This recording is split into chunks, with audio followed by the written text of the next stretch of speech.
Hello everyone, today I'm reviewing the unofficial Office Tarot, and I've mentioned in the past that I really like educational tarot decks, but something that I've neglected to mention is I also really like tarot decks that are for like pieces of media. I would say that like those two things are like my favorite genres of tarot deck, so I do like this one. And I should clarify, I'm not like a super fan of The Office or anything, but I have watched the show and I did like it enough to buy this tarot deck, so I mean, that's something.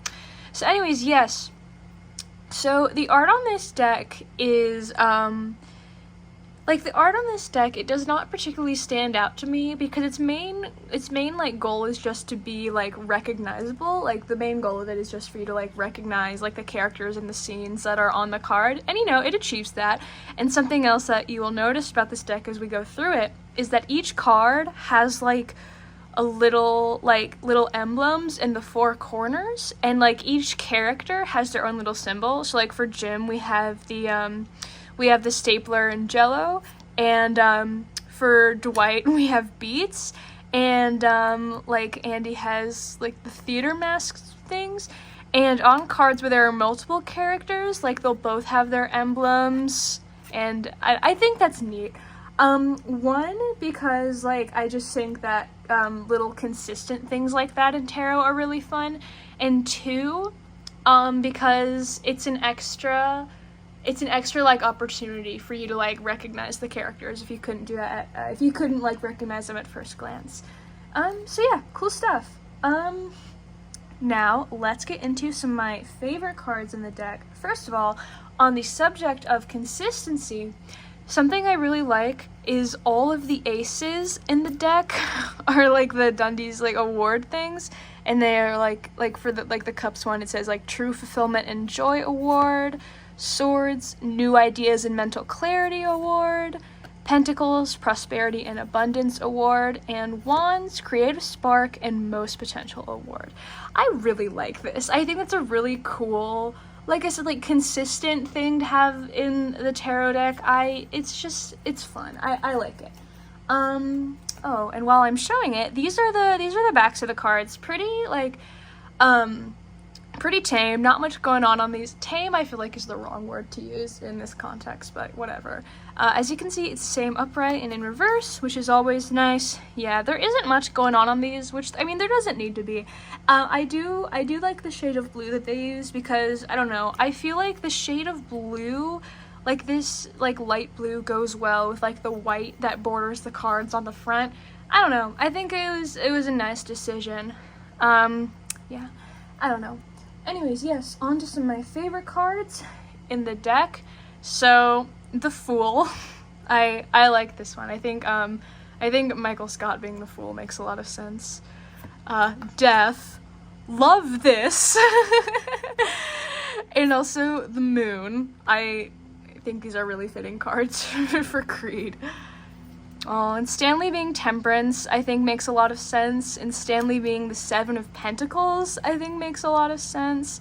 And the Ten of Swords, this is like a very powerful card. This is a very like impactful image. Also, Oscar's little like symbol thing is a gay calculator, which I think is funny. Happy Pride Month. It's still Pride Month.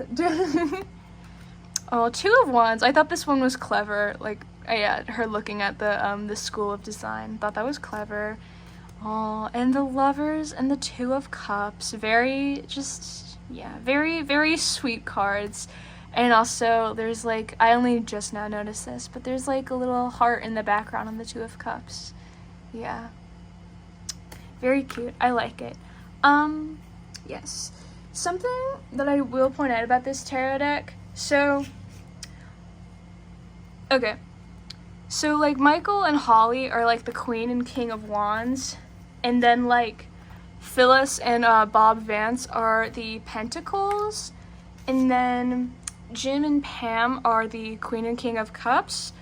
But the motif, I think that this is, like, a good motif of having, like, couples be, like, the Queen and King of every element, but for some reason it wasn't continued with the Swords, which, you know, who am I to tell these people how to make a tarot deck? I'm sure they put like more thought into this deck than I did just looking at it, so I don't know. I'm sure there's some like reasoning behind it, but it did catch my eye. I feel like it would have been cool if there had been like another couple on just like the Queen and King of Swords, just to keep the vibe going, keep it consistent. I don't know. Okay, yes. Now, something about this deck is that there is no guidebook, and instead there is this like little card, and it's like just talks about like, oh, this deck is based on the Rider-Waite-Smith design, blah blah blah, and like these are the steps for like reading and interpreting.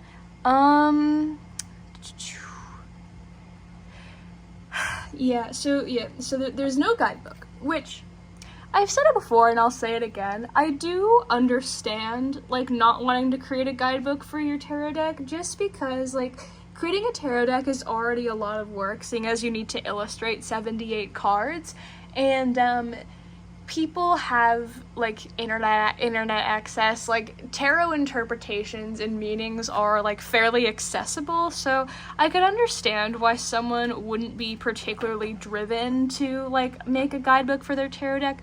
With that being said, I think it would have been really cool if this deck did have a guidebook, just because one of my like favorite things about tarot decks that are like for pieces of media is like getting to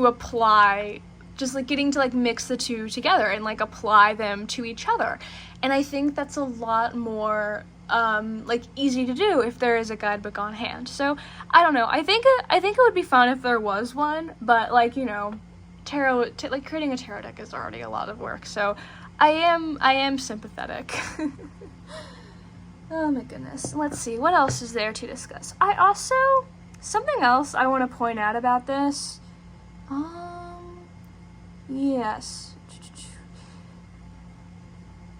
Yeah, something else I want to point out about this is that this card, when it talks about what to do, it doesn't mention anywhere on it, like, looking elsewhere for interpretations. Oh, never mind, it does right here. My bad.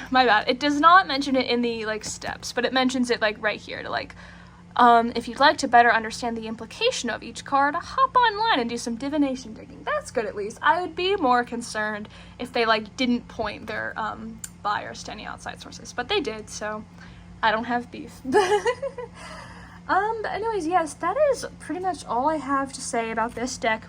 Overall, I like it. I think it's a cool idea. Also, I didn't point this out, but I like this. I like a deck for when you're feeling a little stitious. I think, you know, that's a cool reference.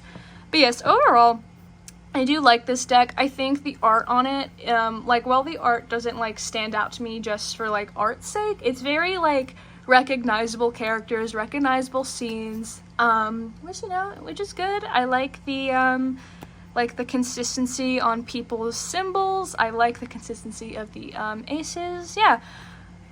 Overall, yes. Overall, cool deck. Could be improved with a guidebook, but it's not a big deal at the end of the day.